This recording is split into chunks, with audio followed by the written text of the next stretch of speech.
If you're sick enough to need an ambulance, an unexpected bill is the last thing you should have to worry about, right? But a WUSA 9 investigation uncovers surprise ambulance bills are becoming a growing problem. It's happening across the country and right here at home. Tonight, Chief Investigative Reporter Eric Flack explains what you need to know before you dial 911. When Roger Emery told his wife he was having chest pains, she didn't hesitate. We're getting in the car, we're going to the emergency room. Driving him straight to an emergency room in their hometown of Williamsburg, Virginia.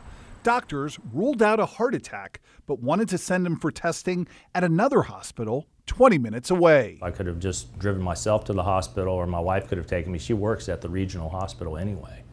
So they said, no, we're just going to transfer you by ambulance. A few weeks later, I received a bill from the ambulance company for approximately $1,900, which I was somewhat flabbergasted by. The ambulance company told Emery it didn't have an in-network agreement with his private insurance company, Anthem Blue Cross Blue Shield. So the cost of that ambulance ride was on him. The No Surprises Act, which went into effect last year, is supposed to protect patients against surprise bills for emergency services.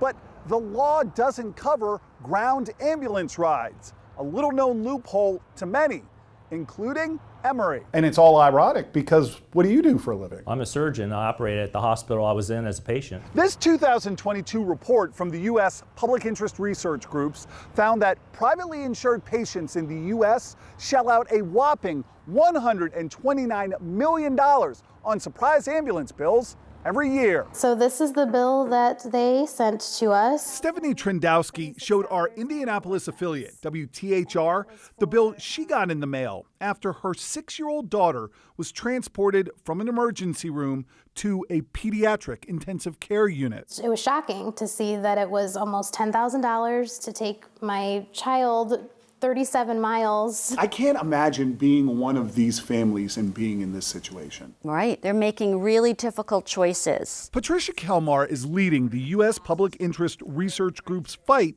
to change the system. She said privately insured patients are the ones at risk for surprise ambulance bills because Medicare and Medicaid have price controls in place. So why can't private insurance negotiate the same rates as Medicare or Medicaid? So for an insurance company to create a negotiated price with hundreds of entities, it takes a lot of money and a lot of time. In fact, the Government Accountability Office found Medicare and Medicaid reimbursement rates for ambulance services are well below the costs of providing the care, especially in rural areas. It almost sounds like the ambulance companies are using the private insured to kind of make the money back that they claim maybe they're losing on the Medicare or Medicaid rides.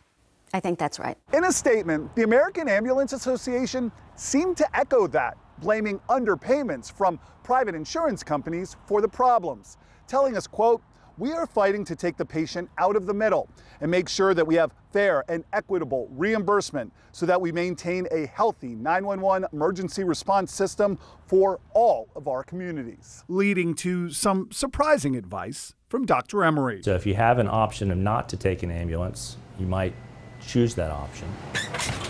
All right, Flack, so at this point, I'm sure a lot of folks at home are asking as well, what's being done about this? Well, Zoe and Leslie, just this week, an advisory committee on ground ambulance and patient billing made a number of recommendations to Congress. They included capping the amount a patient pays out of pocket for an emergency or transport ambulance ride at just $100, and protections for ambulance companies to ensure they're paid fairly by the insurance companies. But guys, Congress still has to pass these laws into effect before anything changes. That could take a while, but we know you're going to follow what happens on this journey. Will do. Thanks.